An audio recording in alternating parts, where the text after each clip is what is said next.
Yeah. Back live, Yeah.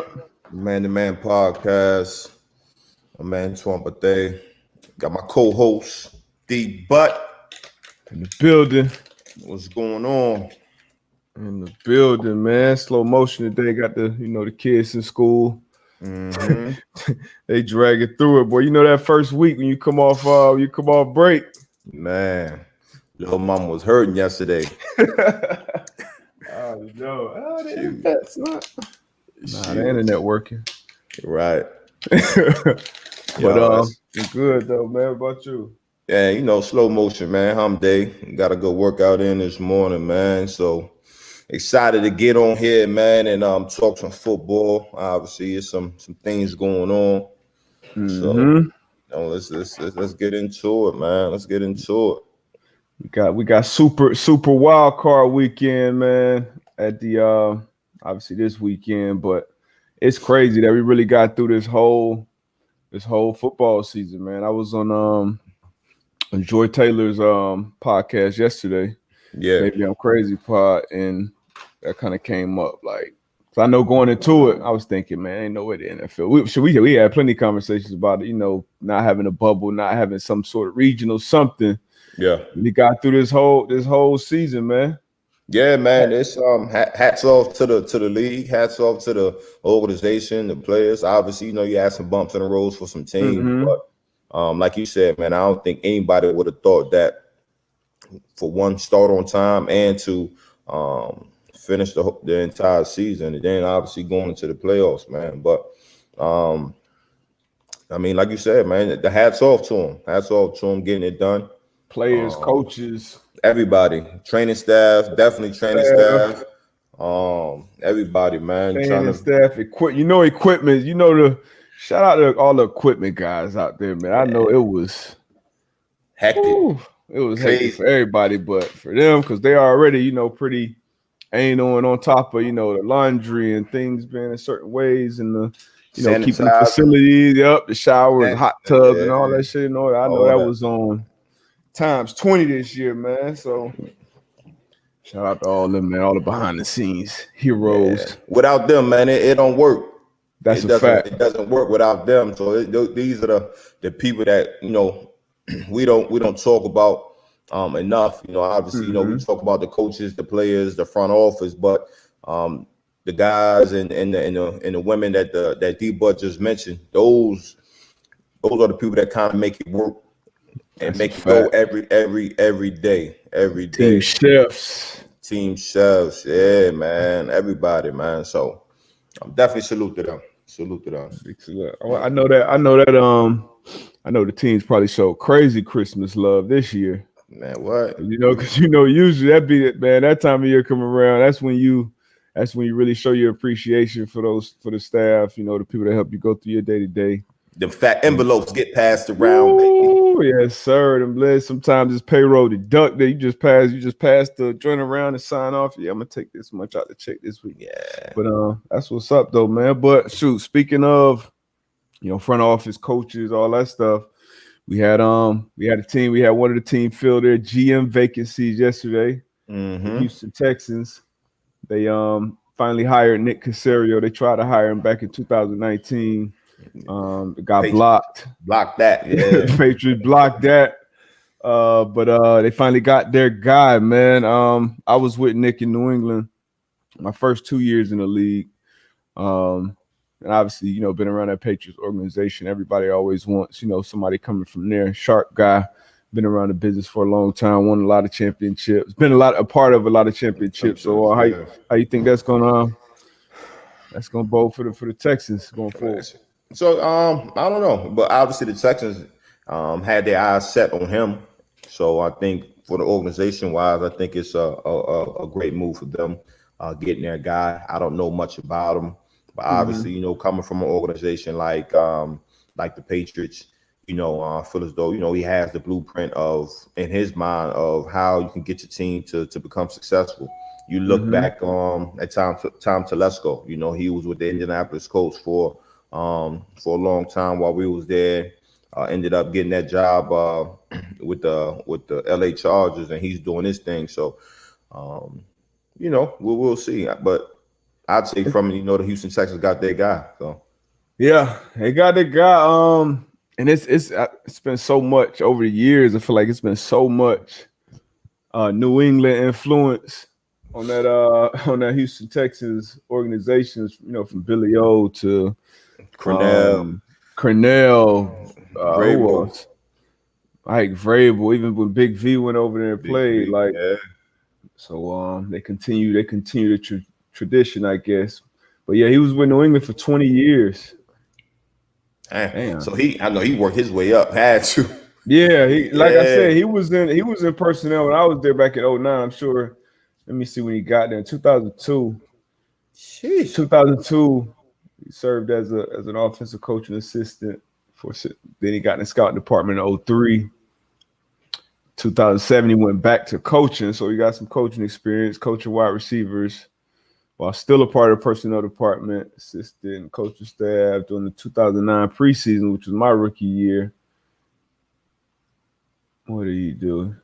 Okay, yeah, so coaching staff, assisting the coaching staff in the press box. So he and then he worked along with football researcher Ernie Adams. Mm-hmm. So he been all up and down the block, man. So I know he probably has a lot of good experience from like you said, working with the players, front office. So like I said, man, Houston Texans got their guy, so they're happy. I'm pretty sure he's gonna bring a lot of knowledge to the organization, to the team, man. He has a hell of a quarterback, so it's definitely hell of a quarterback, man. So we'll see. We'll see how it go. Yeah, they needed a guy who can be creative, man, because they got not a good cap situation. Not traded away a bunch of the draft capital. I don't think they have any first or second round picks this year.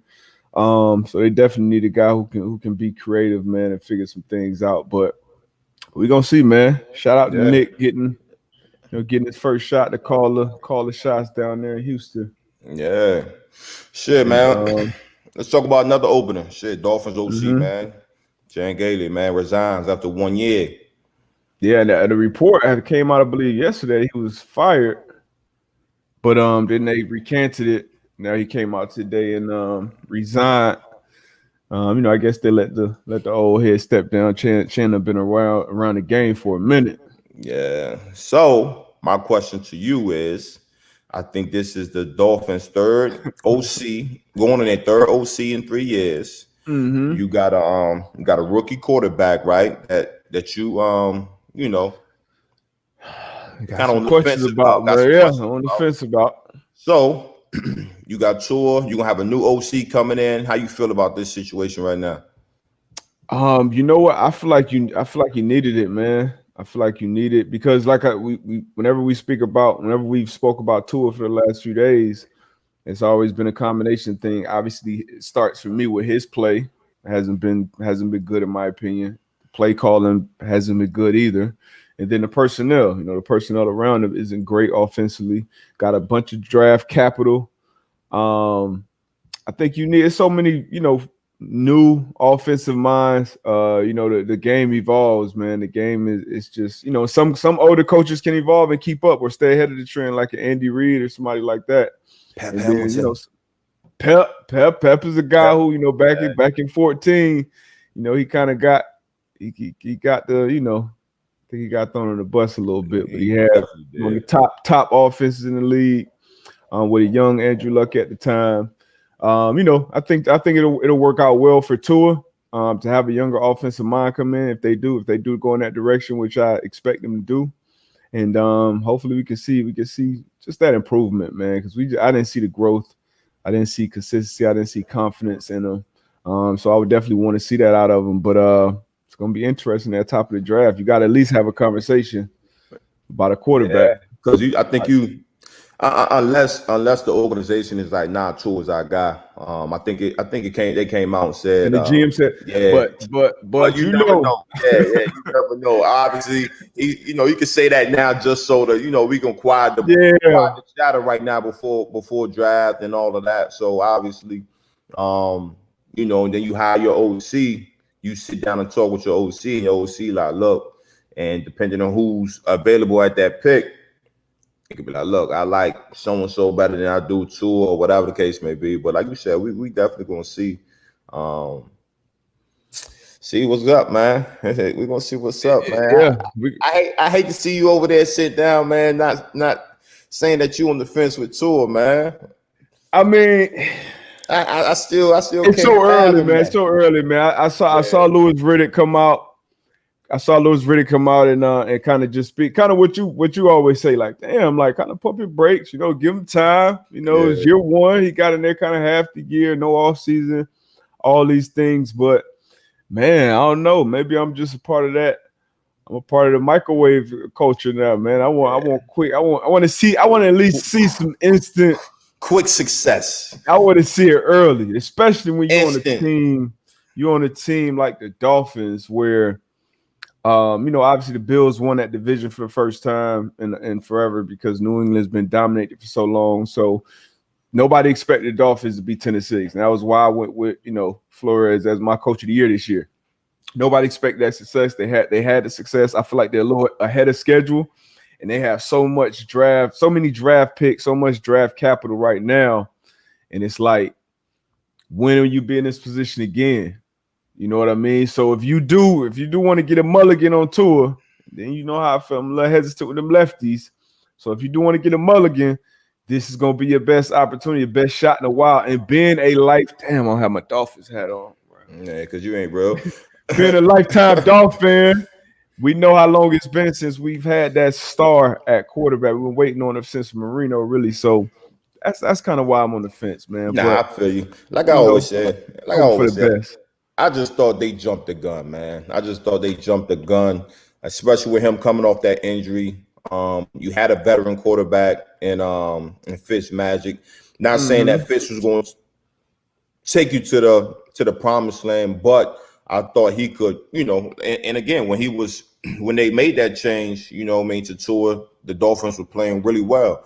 I just thought it would have fit Tua better if he would have just sat behind him for a year, understand the game, get those practice reps, be able to see it from a different vision on the sideline, and then bring him in fresh next year if this what you wanted to do. But to throw him in there the way they threw him in there, and then the way they was going back and forth with the quarterback shit, I think that would mess anybody's confidence up. You know what I mean? So, you know. Hey man, it's the big leagues, man. It's a big boy league. No excuses, no explanations, man. We took you 5. Hey. You know I rock with that. No excuses. What round did you get drafted in? Shit. It's a different breed out here. Nah, bro. You was out there. Rookie year. It's a different Super Bowl. breed. Nobody ain't getting always confidence and this and that and going back and forth, man. Hey, man, you get out there. But to rewind that, I'm not gonna say you ever lack confidence, but that day when you was like, you went in the building and it was like, oh, you're not starting, that ain't trigger nothing. Oh, absolutely. Absolutely. I mean, it definitely can affect you, but that's what I'm saying. Man, it's a big league. This you're the leader of the team, man. You're the quarterback. You're a top 5 pick. Every quarterback ain't the leader of the team. You gotta be. You can't be. Hey, I don't care what the media says. We've been in locker rooms. I'm not saying that's like the general, you know, that guy. I'm not saying that, but you have to be a leader on that team if you're the starting quarterback. You got to. I mean, bro. I can't agree with that. You know what I mean? You got to, bro. Even if it's just your actions, even if it's just you got to be, bro. You got to be. There's no. So at some point, yeah. But if you the rookie quarterback coming in, I'm not expecting. So Andrew Luck. Everybody's different. You know what I mean? I feel everybody is different. You know what I mean? So I agree. I get what you're saying. Like, you have to have some type of leadership skills. But I'm not gonna crown just because you play a position that you're gonna be a leader. Obviously, that's what we want in our quarterback. But I'm not. I've been in locker rooms where the quarterback, he was our starting quarterback, and I'm not going to. I've seen it. You know what I mean? Yeah. Where just because you're the starting quarterback, just because you're the best player on the team, doesn't necessarily mean that you're that leader. You know what I mean? Yeah. So I mean, I feel you. I'm saying you're not going to be the guy, talking to the team before the game, or calling the players only meeting, or doing things like that. Like, for instance, when Luck came in, and I got there obviously later than he did, but he come into a locker room with you, with Reggie, with Rob, with Vinny, with the leadership was already established on that team for years beyond that. Coach was already established. But when he came in to be the starting quarterback, like, he got to come in there somewhere. Like, it ain't like he ain't gonna be talking, like I said, but you're looking at that guy in the huddle. You're looking at that guy on the sideline when he throws a pick. What's his body language like? What's his body language like when we down 14, 17 and a half? Like, that matters. You know what I mean? Regardless of if we're dependent on him emotionally to be our guy that gets us whatever. But, you that position, like, if that guy's not a leader, either by example, like Luck wasn't the guy that was going to talk. He wasn't going to be the guy that gets people face and say, hey, this, that, and the third. But you saw him work. You saw him go about his business. You knew he was the number one pick. You knew he came in with the expectation. You saw him handle himself like a pro. And there was a lot of young guys that played around him as well. So he had to lead those guys. He wasn't leading you. He wasn't leading Rob, but he had to lead, Vic Ballard, T.Y., Kobe. You know what I mean? So you got to have a leadership position, I believe, as a quarterback. I hear you. And I hear you. But I'm saying that, you know what I mean? Just because you play that position, I get what you're saying. If you at the, if you're that GM, that's what you're looking for. The characteristics in your quarterback. Is he a leader? But I'm just saying, when you come into that locker room, it doesn't always happen that way. I agree. Do I want my quarterback to be a leader? Of course.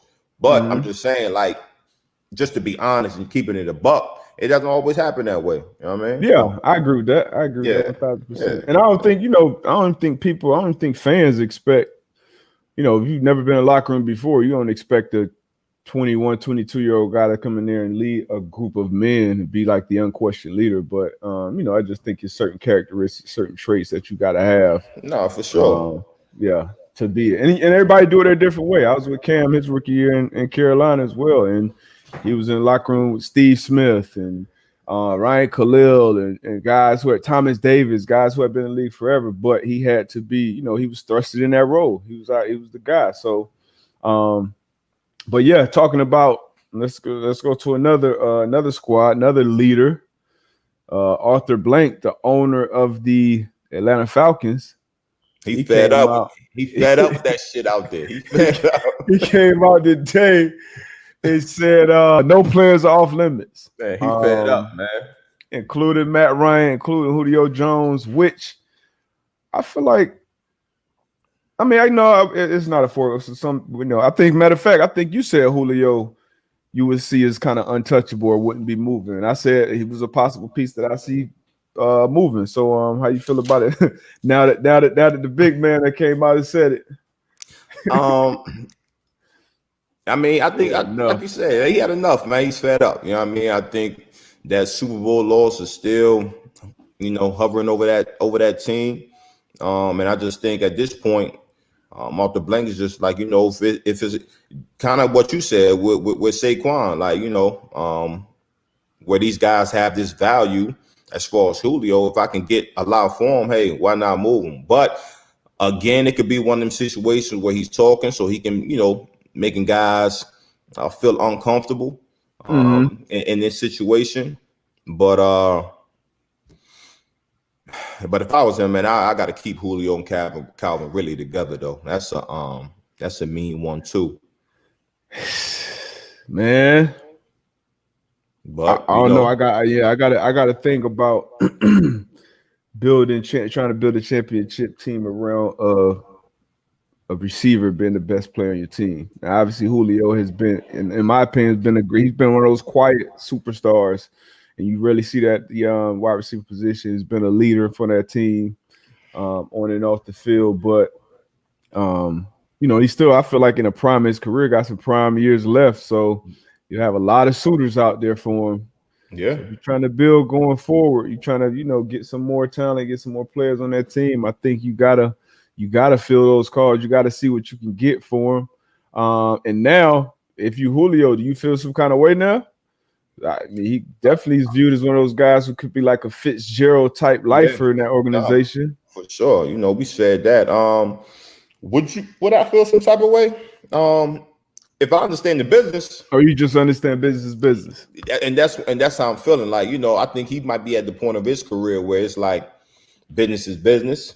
You know, so it could go both ways. He could feel disrespected because, you know, he could feel like, yo, I should be a lifer here. What I've done for this team, for this organization, for this city. But at the end of the day, the sooner you can understand the business of the game, less feelings and less emotions that you'll have when things like this come up. You know what I mean? So for the young guys, man, when you get in there, understand this business. Understand that these teams don't owe you nothing. Yeah. So hopefully he understands his business. Which, I'm sure he does. I'm sure he does. But like you said, that's an important message that I think go over a lot of people's head, especially young guys, because you just know your whole life, football. You know, I get right, I take care of my body, I work hard, I lift, I watch film, you know, I do all the right things, and you know, I'm good. Like, but keep your eyes open, man. Understand what's going on around you. Understand how this business operates. Understand where you fit in the business model. Yeah. And take that into what goes on. We had this conversation a lot. Had a big conversation about it with Booger, but we talk about it a lot. Just building your business and your brand and yourself off the field and away from the field matters just as much, if not more. Yeah. So it's important. It's, you know, not that Julio's not, you know, like he needs some off the field shit going on right now, but just for the majority of us, that off the field stuff is going to be more important in the long run than that on the field stuff. So, but I'm sure Julio will be. He'll be good. He's going to be good regardless, man. He can fit. He's one of those talents that can go into any system, offense, any quarterback, and be good, man. They might. What if you end up down there with Tua, man? If you end up down there with Tua, how much money they got? Shit, him, Devontae Parker, shit, that's a. Ooh, go draft that big boy out of Oregon on that O-line. Yeah. We'll see. Yeah, man. We're gonna see. We definitely gonna see. That business is real. So I seen that, you know, when I don't know anybody in this world who would have thought that Peyton Manning wouldn't have retired and played his entire career with the Colts. Yeah. You know what I'm saying? And when you seen the Colts make that move, it was like, oh yeah, this shit real. Yeah, this shit real. Anybody can get it. Anybody can get it. Once you and I came into the league in New England, so we traded Richard Seymour. I want to say my rookie year to the Raiders, and then my second year traded Randy Moss. So I mean, I knew pretty early on, like, okay, this shit different, man. I'm seeing Richard Seymour toss grown men like little boys. I'm like, oh, yeah, this is more than just football, but part of the business, man. The earlier you learn it, the better. For sure. The earlier you learn it, the better. Sure, man. We talked about the whole COVID situation, man, and how it's been affecting this year, and obviously, I think. From the big scheme of things, how the league has handled it pretty well. Mm-hmm. So going into playoff weekend, right? We got the Cleveland Browns head coach tested positive. I think. Like I said, let me get an update on the Cleveland Browns. Head coach tested positive. 2 players tested positive. I think I want to say 2 additional coaches tested positive as well. That's tough, man. After 18 years, and you finally get to the playoffs, and now you're dealing with all this shit. How you think that affect them on game day? I mean, I think the good thing about it, if you can find some silver lining, is you know your opponent. Obviously, you know your opponent very, very well. Divisional opponent you already played twice this year. literally just ended the season with him, even though a lot of guys were out. But you know what you're getting. So that can help. Stefanski help get whoever gonna step into that role calling the plays. That can kind of help. Okay, this is what they like to do. So we know we on the same exact pages of what they like to do, what we do well against them. And even though I'm not out there calling plays, you're going to be well equipped for this. Not like we're playing an opponent that we haven't played in a year or two, or maybe played early in the season. So that's the good thing for him. The bad thing is, man, I mean, you're missing your unquestioned leader at the head coach position, who was your coach of the year. Yeah. Deservedly so. Got him to a playoff berth in a tough division. Left guard Joel Patino out still too. Is he gonna be out? Drew, defensive back coach Jeff Howard. So you got, man, it's a lot of adversity, man. But as my co-host would say, hey, no excuses, no explanations, baby. No excuses, no explanations, man. So we got to go next man up. Next man up. We got to get it done. And I think you hit it on the head, being that you are playing a divisional opponent. You know them well. You just finished playing them. And whatever Zoom meetings they have, or whatever the case may be, how they're getting that game plan ready. I think the guys will come out ready to play. As you know, being in the locker room, these type of situations, kind of get a team up. You know what I mean? Like, look, guys, the people outside of this building, they're doubting us. So let's do what we need to do. Let's focus in and let's get it done. Wagons. For sure. And like you said, next man up. So we'll see. But now, it's tough, man. They aren't practicing either. So but they did play in week 17, or they played their guys in week 17. Pittsburgh rested their guys a lot of their guys in week 17. So being that the Browns aren't practicing, so they won't be on their legs and won't be hitting and shit this week, meeting all virtually and shit. So they kind of be on the same page, I guess, physically when it comes to it. But I wonder how that's going to affect the game too, not practicing, not getting those reps. Because I was one of those players, and everybody's different. But I like practicing. I like executing certain calls. I like to see it in real life. Even though it was a scout team, we weren't going to be the same guys. I like to still, go through those motions. You know what I mean? Sure. I needed that third down day. I needed that red zone day to see it. Yeah, to see it, to feel it, pause. But so not having that, doing that virtually, and I'm sure guys are probably used to doing the virtual thing now, but I don't know, man. Playoffs. And shit, we seen early in the year, man. I think who was it? The Titans. The Titans didn't practice. Yeah. No, they came out and balled. You know what I'm saying? So against the Bills too. I know we used to have a saying where, say we did something the prior week, Coach Dungy be like, look, all right, we're not gonna have, say, week 6. You know what I mean? So most of the time after week 12 is no full padded practices after like week 12. Yeah. So I know it used to be like week 6 and Coach Dungy throw us a bone on a Wednesday, no full pads, just helping, right? Thursday, the same thing. We go out Sunday and ball. So our thing was like, shit, we come back just like last week. You know what I'm saying? Let's run it back. So shit, like it could spark something for them. Like shit, they don't practice this week. They go out there and play well. Shit, let's Zoom call this thing again. You know what I'm saying? So it's gonna be a physical game too, and that's a physical ball club, man. It all starts with the run game, starts with them big hogs up front. Them old linemen like to get that rest. Yeah. They gonna, but we gonna see, man. We definitely gonna see. We gonna see, man. Yeah. Well, shit, man. I think what everybody wants to talk about, man, is finalists for this Pro Football Hall of Fame, man. Class of 2021. Class of 2021. Let me see who we got. So shit, I'm gonna hit the first ballot. Get the first ballot. Hit the first guy. All right, the first year eligible guys. Yeah. In alphabetical order. Jared Allen. Mm-hmm. Jared Allen. Calvin Megatron Johnson. Peyton Manning, PM, and then we got C. Wood, and this is the first year eligible guys. So before we even get to the rest of the list, I feel like 3 of them guys are locks. I know 2 for sure.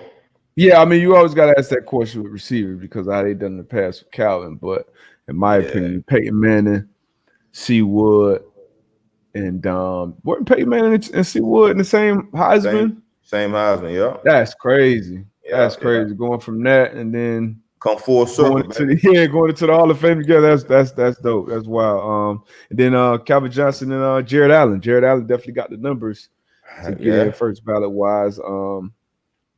Calvin had the impact. You know, I wouldn't say he has a number just because he didn't play as long as a lot of these guys. Yeah. But yeah. So you think two out of those four for sure? For sure. Lock, for sure. C. Wood and 18 Peyton Manning, for sure. I think Calvin Johnson has a great chance of getting in his first time around.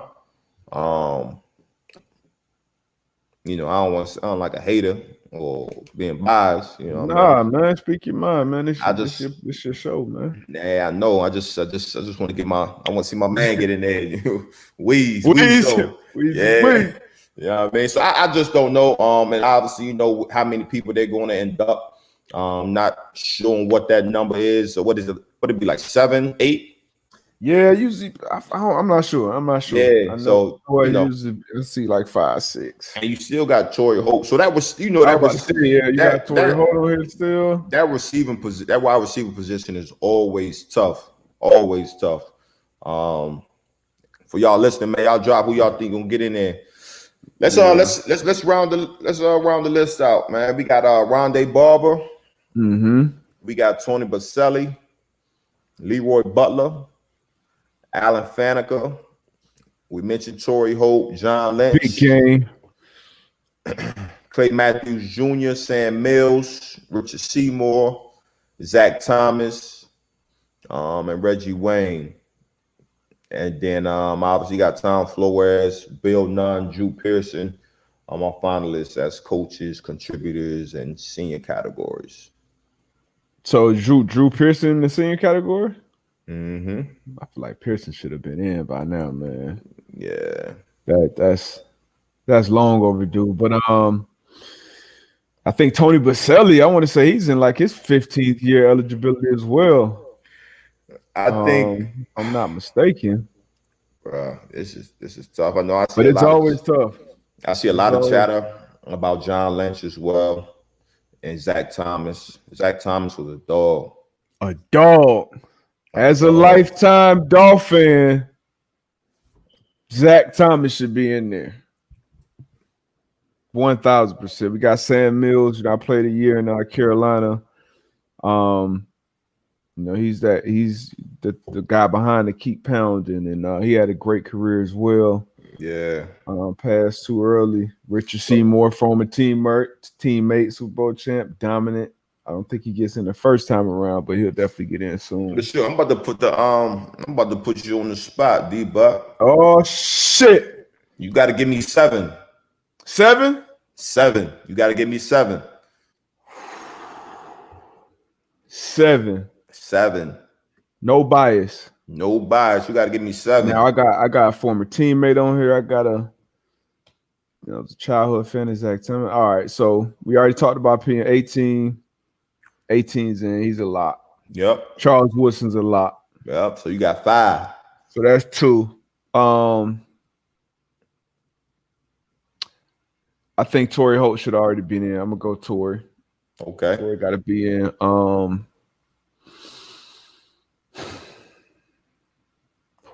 It's tough. Faneca was a dog. Rondé was a dog. They be shitting on Leroy Butler, man. Leroy Butler was a dog. Oh, yo, like, damn.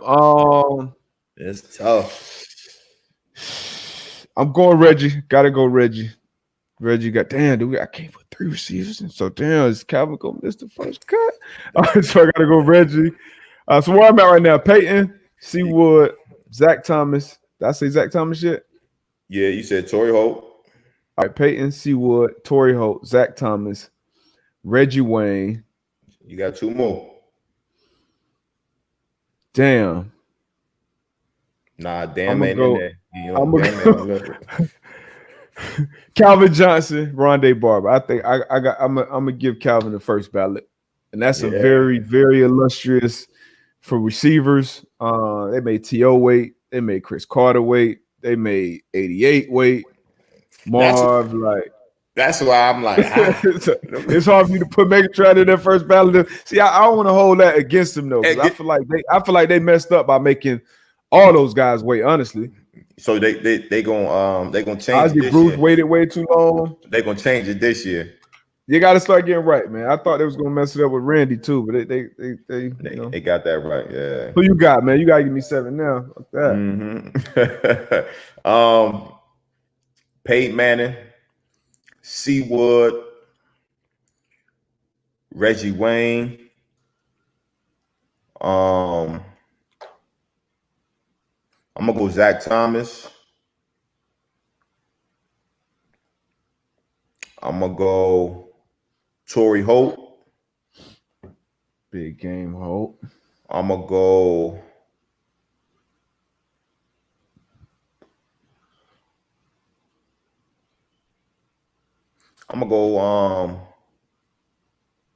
Alan Faneca, and I'm gonna go Rondé Barber. I feel bad leaving Leroy Butler off. After you said it was maybe doing the dirty. Yeah, I feel bad leaving them off.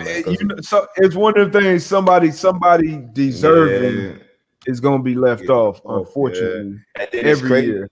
Because every year you got new cats coming in. You know what I'm saying? So it's tough. And then big bro Rob Mathis kind of mentioned some on Twitter.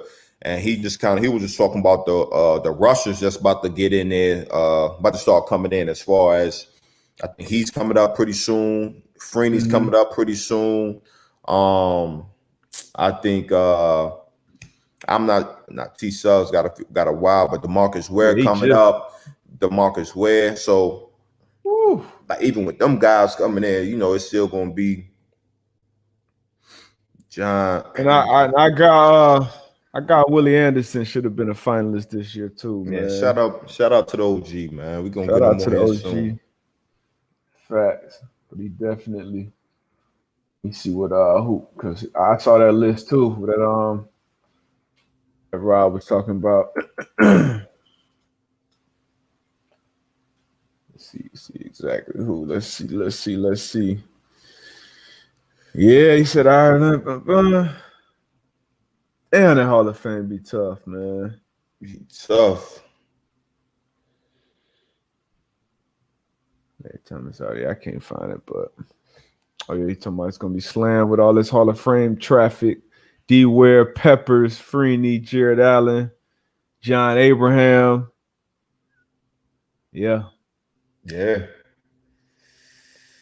Man, I'm about to Leroy Butler, man. I'm about to check his stats, man. Leroy played. He played like for 11, like 11 seasons. That boy got 38 picks. Oh damn! Okay, I didn't know you had that many. Yeah, he had 38 picks, 20 and a half sacks. 889 tackles. 889. How many tackles you got? 1333. Woo! Hey. Hey man. That'd be dope if two of your teammates going there together, Reggie and Peyton going there together. Man, that'd be dope. Did the Edge and Marv going together? Was the Edge Marvin and Dungy? Nah, it was Marv and Dungy. Okay. Edge got in last year. So he just getting it. He just got in. He just got in. But you know, I don't think they did a because they were supposed to walk during the preseason this year, but you know they with the COVID shit. With the COVID, yeah. Got you. But yeah, man. Hopefully 87 get 87. Obviously, we just had Reggie on the pod. Mm-hmm. Not too long ago. I would encourage y'all to go check that interview out, man. If you don't, especially if you're a Colts fan, you don't check any other interview out. Go check that Reggie Wayne one out, man. Gave us some dope insight. A lot of things that I didn't even know, about him and his journey and his path. Coming up, college, league. I heard Dungy talking. He was on the yesterday, right? Yeah, he was on Steve White and why is my man name slipping my mind? My Howard guys. Howard guys, Huddle and Flow. He was on there talking about how Reggie, had to earn the trust of Peyton and Marvin, all that stuff, and how he did that. So looking forward to him getting in there, man. Definitely deserving. 18. Who you got? Okay, we got another list. Alex Cash just dropped his. Who y'all think should get in, man? Let me hear from y'all. Peyton Manning. Yeah, Alex Cash list. Charles Woodson, Reggie Wayne, Torrey Holt, and Zach Thomas. Shit. So we kind of had a similar list. He took Alan Faneca out of mine, and he added Jared Allen. So I like that. I like that list too, Alex, because Jared Allen, man, he was a dog. All right, so what about this? Now, this is obviously tough for us to not have a bias. But this shout out Nelly 757. Shout out Nelly. It's one of my guys. So it's a coming to Indy. We just got a love for Reg. You know what I'm saying? So we want to see our guy get in. Yeah. But I think you spoke on it though. Like for Calvin to come in and be. And I'm not taking anything away from it from what he did on the field. A dog. And this is a now you talk about this all the time because we've talked about Hall of Fame a lot. And we've had obviously some guys on the show that are either going in or should be in or etc. But and it's always a conversation of, okay, is it production, individual achievements? Is it a stretch of dominance? Is it championships being there, playoffs, all this type of stuff? So I feel like that conversation rears its head again with this Reggie or Calvin. If you at the committee, you got to go either or. Like, well, we got one more spot left. Do we go first ballot Calvin, or does Reggie get in this time? So for me, you can hear me? Yeah, I got you. So for me, I'm thinking it's talent and production. You know what I'm saying? You just keep it individual. It's hard not to factor in them. Bro, but my thing is, like, we're not playing tennis. So if I get stuck on a shitty ass team, but I still ball, like, don't hold that against me because I was on a sorry team.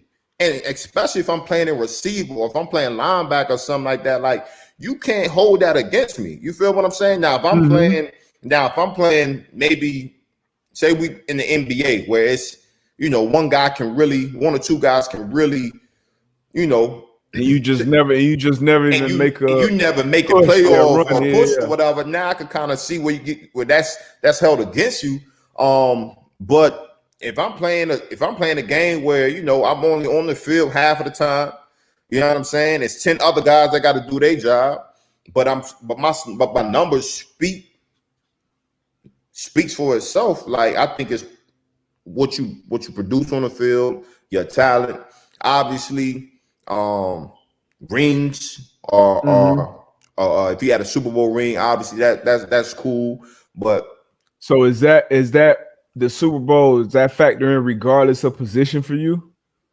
Or I feel like it factors in more so at the quarterback position. Obviously coaching as well. But as a player, like Willie Anderson, we talked about, who played a lot of time on the sorry Bengals team. Yeah. So, as a left tackle, he gave up a ridiculously low amount of sacks playing against the greatest pass rushers the game has ever seen.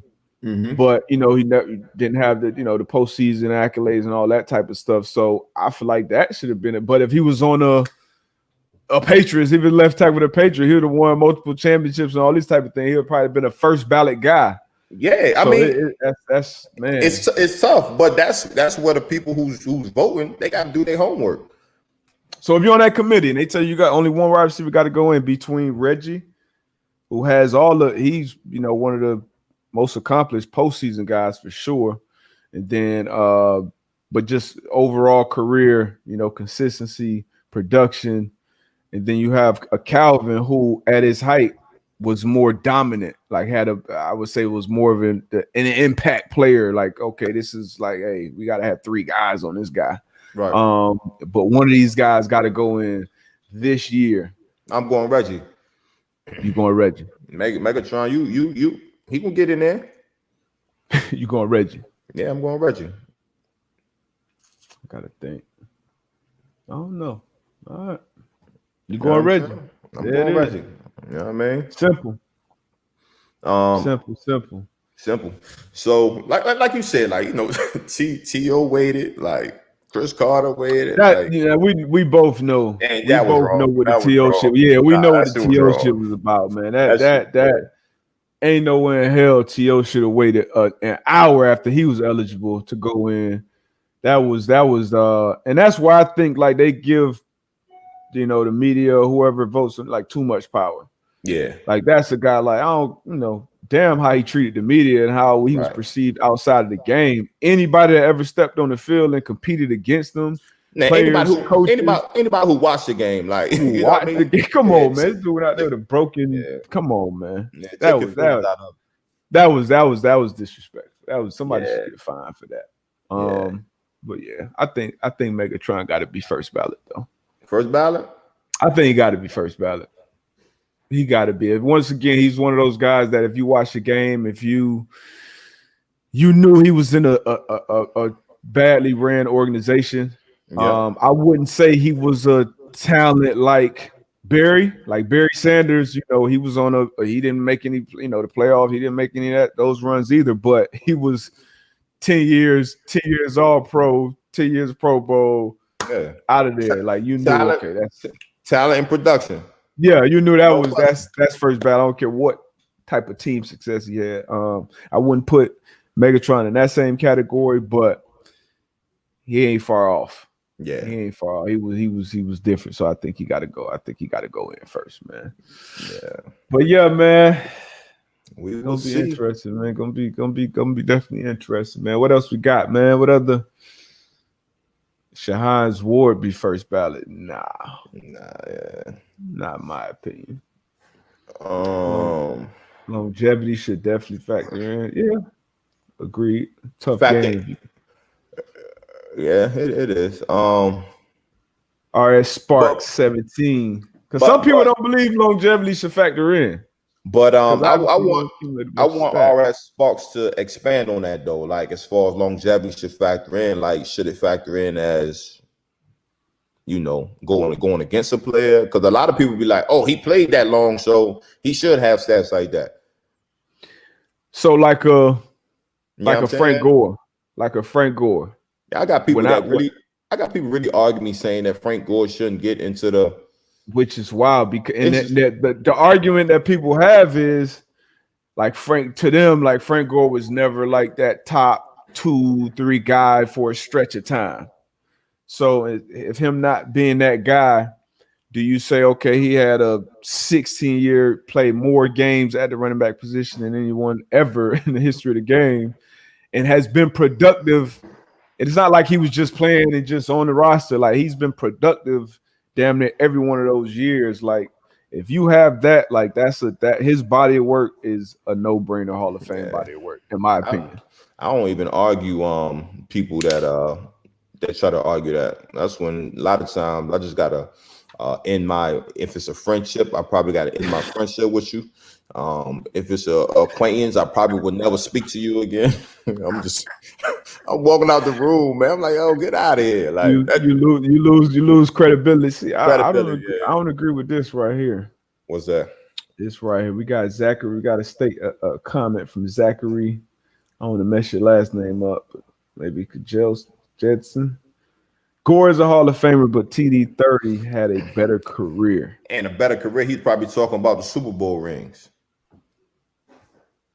So that's why I'm like, you play with Elway, you play with Shannon Sharp, you play exactly. Like you probably not to say that TD wasn't great, he definitely was great. But you just can't go out there and say he got a better, like Gore top 3. Like this is when the Hall of Fame, you get a bust. It's only you. It's only your face. Yeah, like it's about what you accomplish as an individual in a team sport. So I think he wilding with that one. I agree with you, Marcus. He bugging. Yeah. Like Zachary Kelson. My bad. Zachary Kelson. What else y'all got, man? What we got? Last 7 minutes. We hollering at y'all, man. What happened? Oh man said I saw Frank Gore play against the Giants when I was 17 in high school. I'm almost 31 now. Hey, that's a fact. That's real. That shit crazy. That's a fact. Frank. That's crazy. Especially at that position. Yeah, at that position, man, it's tough to play football, period. But running back, yeah. And I seen Frank work in the offseason, like from my rookie year. I started working down here by Marito's. Man, like the work he puts in off the field from my year one, I came and went in the league. He's still he's got another 4 years left. Like it don't surprise me that he's still playing. But that running back position, man, that's wild. And he said he might not retire this year. He said he might come back next year. He loves football. Loves football. A lot of guys do, but he loves football. Joe Thomas is a first ballot Hall of Famer. Yeah, Tom_Austin10. Another example of a guy who was on a bad team his entire career. I think he played 10, 11 years maybe. Barely missed a start and was dominant from day one, to the end. I don't think he missed a game until his last year.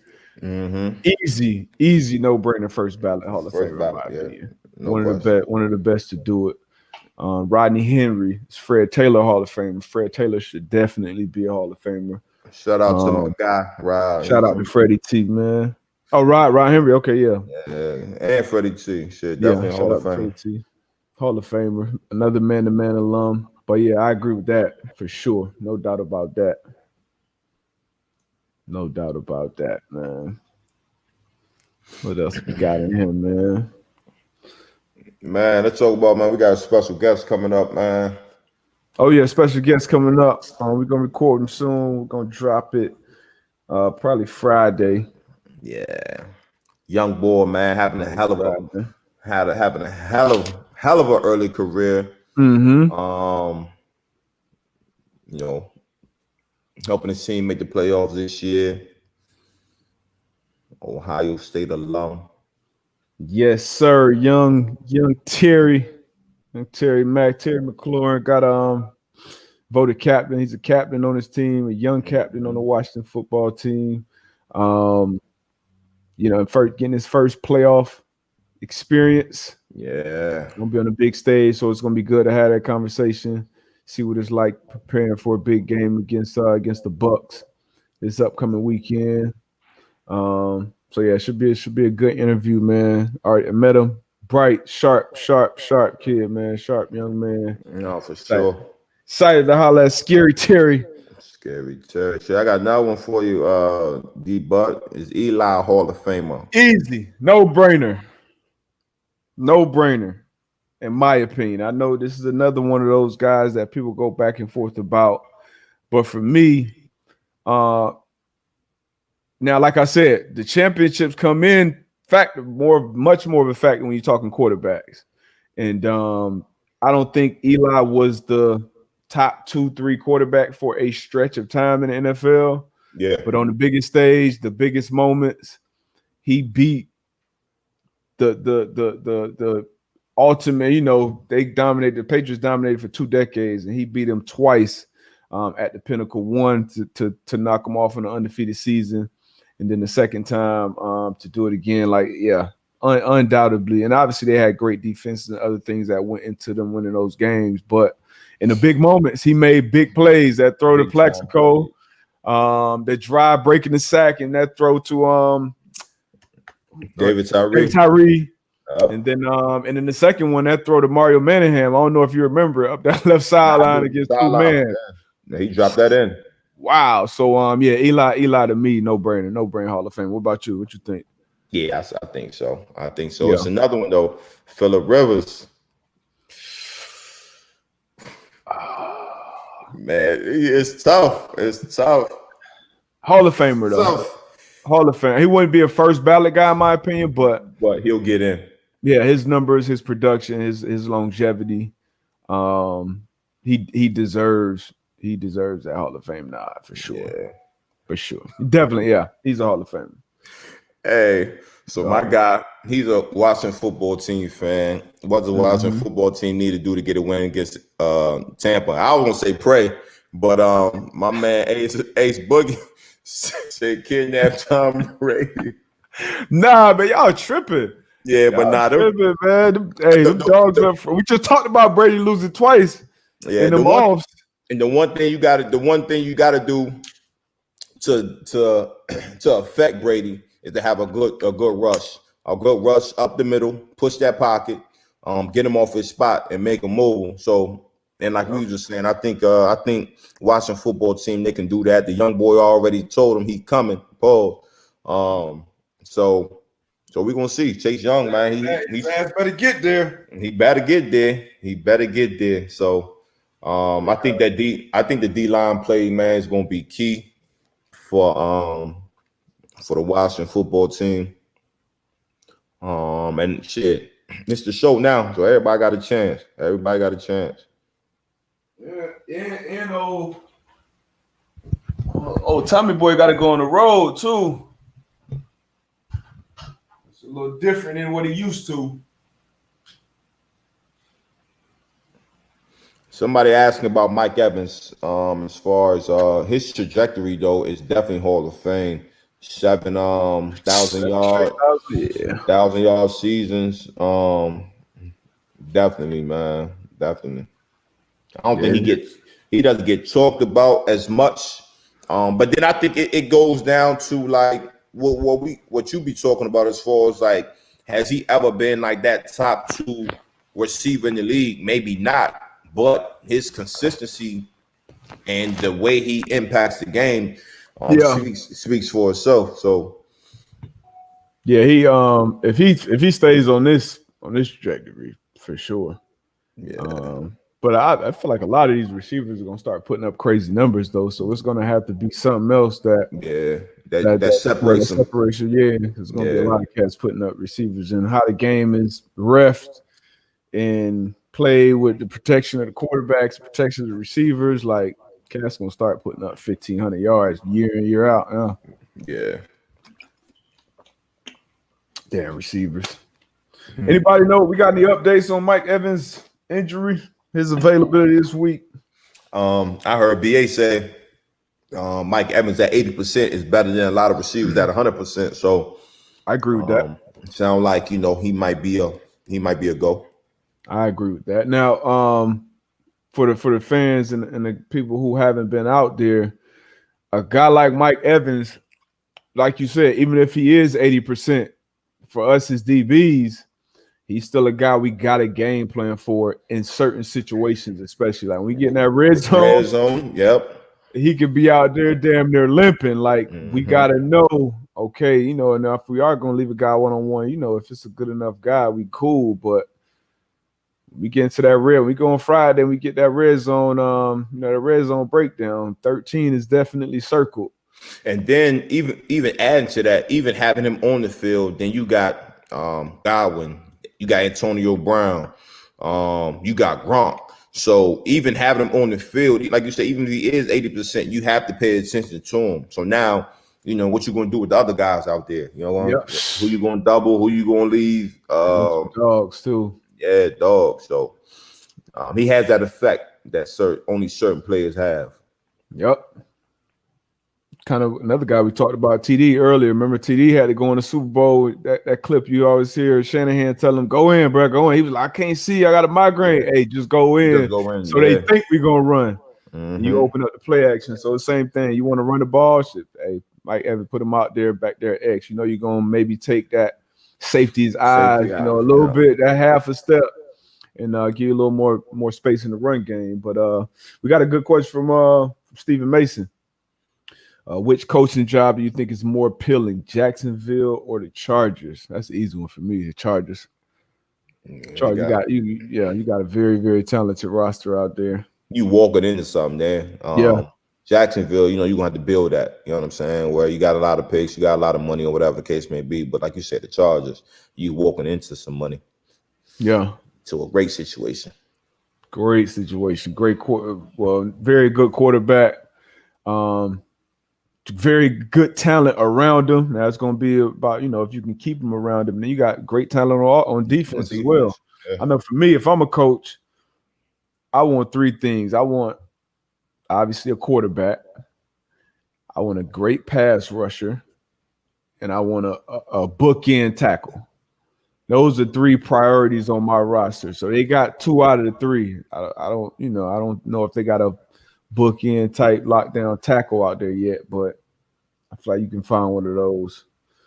So yeah, I'm gonna definitely go with the Chargers. Jacksonville, you're gonna be building around a rookie quarterback. Mm-hmm. Got a lot of draft capital. You got a lot of money to spend in free agency, but that ain't easy to do. Yeah, not easy to do. But what else we got, man? We got another question. We kind of touched on this other day. Marcus the Priest. How do y'all feel about the Chargers firing Anthony Lynn? Marcus, my young boy. Yeah, man. I feel like it was something they had to do, man. It was something they had to do. And, I'm always rooting for black coaches when they get the opportunity, because enough of us don't. And he won me over personality-wise on Hard Knocks. Seems like a great leader, great coach, man. But, he had some F-ups, a lot of F-ups in the way that Herbert played this year. And that team played, I definitely feel like they should have been in a better position down the stretch. So if I was running that organization, it's probably the same decision I would have made to keep it a buck. So yeah, that's how I feel about it. Not overly excited about it, but I understand that it had to happen. Yeah. It was one of them. I think they won their last 4 games? Last 4 games. Yeah. So I was just about to mention that. Like they could have kept them, one more year, but they could have, but it's some good, especially offensive mind. So in that situation, so we talk about New England, who dominated for such a long time. You had a defensive minded head coach. Yep. And then he would always go out and hire, the offensive guys, the Charlie Weisses, the Billy O's, the Josh McDaniels to handle the offensive side of things. If you were coming into a situation like Justin Herbert, and you're the owner, you the GM, and you looking for that coach, like, are you looking for an offensive guru that's gonna come in here and keep developing him, or are you gonna come in and say, hey, I want to get a dog on defense to run this defense, and then outsource and find one of these OCs that can get the best out of Herbert? Which direction do you go, as an owner or a GM? I want my defense. Bring a coach in who's going to focus on the defense, because not who you have on that staff now. You got a Pep Hamilton that we just kind of talked about, where everywhere he goes, the quarterback plays well. It's good. And then get you an offensive coordinator. Shit, promote Pep to offensive coordinator. Already had that relationship with Herbert, and he's done a phenomenal job with him. He's done a shit even in the past. Everywhere he's been, he's done a great job. So I would just say, promote Pep Hamilton, let him continue that relationship with Justin Herbert, bring in a coach that's going to get that defense humming, and get a few more pieces around on Herbert. I think you'll be good. Yeah. I you know what? I bring in, I can definitely rock with that. If it's probably, if I can get Daboll, if I can get Brian Daboll, if I can get I'm not as high on Arthur Smith. He's getting a lot of So what about my Robert Salah out there in No, that's what I'm saying. If I get, I was just saying, if I get some of these like Eric Bieniemy, if I could get one of those guys, they're too good to pass up. No, maybe even Joe Brady. I know it might be. I know he's young in the NFL, but he's doing some things early. So if I get one of those guys, they may be too good to pass up. But outside of that, I'm with you. I will go with a Robert Salah and somebody who I know gonna have that defense on point. And then we just got to figure out the other things, especially when you got a talent like that at the quarterback position. But yeah, it take a couple more questions. I know you got to slide soon. Yeah. I ain't got to go too far though. Right up the road. Ace Boogie, one of our loyal listeners. If you're Eric Bieniemy, do you leave to be a head coach, or do you stay in that great situation with Kansas City, like a Josh McDaniels has done? He was supposed to go be the Colts head coach, and end up staying. So if you Eric B, what do you do? I mean, you in this game to have your mob, to run your team. You know what I'm saying? I'm in a great situation. I got me a ring. I might get me another one this year. I think honestly, I'm gone. I'm gone. You out of there? Yeah, I'm out of there. I'm going to a team where I can put my stamp on it. You know what I'm saying? Bring my culture. All right. So with the vacancies available right now, where do you go? You got Jaguars, you got the Jets, you got the Lions, you got the Falcons, you got the Texans, and the Chargers. Right? They all still available. I guess where do you go if all those teams offer you? Where do you go? My top two: Texans and Chargers. Texans and Chargers. So you staying away from Jacksonville? Yeah, because like I said, I just think with the situation he's coming from, look, he has a phenomenal quarterback play, right? So you go to Jacksonville, you don't know what you're gonna get, right? So with the Trevor Lawrence, assuming. Yeah, you don't know how that's gonna turn out in the league. I'm going somewhere where I know that the quarterback play is up to par. Deshaun Watson, we've seen him do it. You know what I mean? Jay Herbert, we've seen him do it. So proven commodity. Proven. So that's where I'm going. I'm going where, where I know I can have a guy I can lean on. Justin Herbert, I can help groom. Deshaun Watson, boy, he can do everything. So those are my top two picks. How about you? Man, love Deshaun. So Deshaun, but it's just you just kind of hamstrung with that roster and the movability. You know what? If I'm Eric B, I would say either LA will be one, and probably Jacksonville will be my second one. I would trust myself to be able to get Trevor Lawrence and build around that with the capital we have. Being around, because he spent some time with a great GM too as well. Veach has done a great job, signing all that talent and getting all that talent. So we got to go do that same thing, man. So the GM, the owner, I think the what's the owner name out there in Jacksonville? Shad Khan. Shad Khan. I think he came out and said that he wants to. I don't know. I need to. You want to do what? Let me make sure, because I don't want to misquote. Yeah, but I swore I read something the other day, and I was like, well, I don't know if that's going to be a good idea, my guy. Man. Shad Khan says he has roster control? Exactly. So that's what I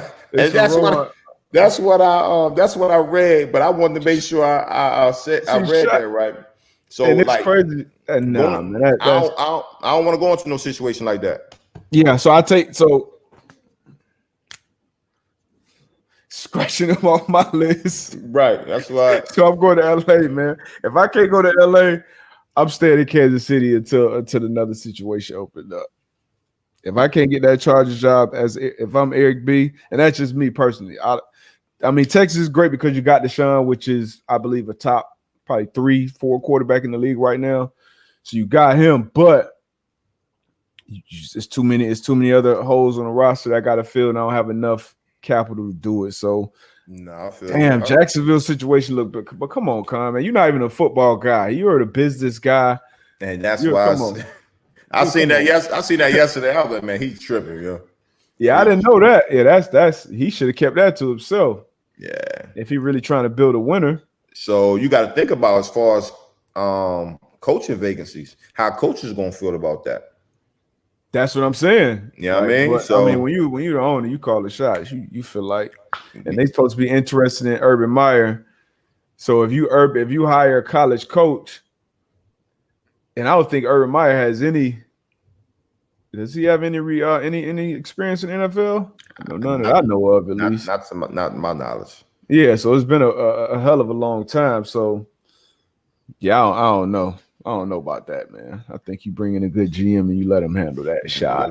Let him do his thing. Matter of fact, I'm available. Mr. Khan. You heard it first. I'm available. You know what I mean? I can tell you, we can build that damn roster, okay? Come holler at my man D Buck. You know what I mean? We could build. Don't be like, I'm trying to be the next Jerry Jones, okay? That wave is past. Yeah. I got you. I'll let you go out there and tell them that you made the picks that I tell you, but come on, man. Come holler at D Buck, man. GM, man. Yeah. I got you. We can make Trevor Lawrence. We can build that thing out, man. I got you. Trust me. But yeah, man. I'm about to get missing. Man, we appreciate y'all tuning in as always. Tell a friend to tell a friend. Subscribe, all that good stuff. Yeah, man.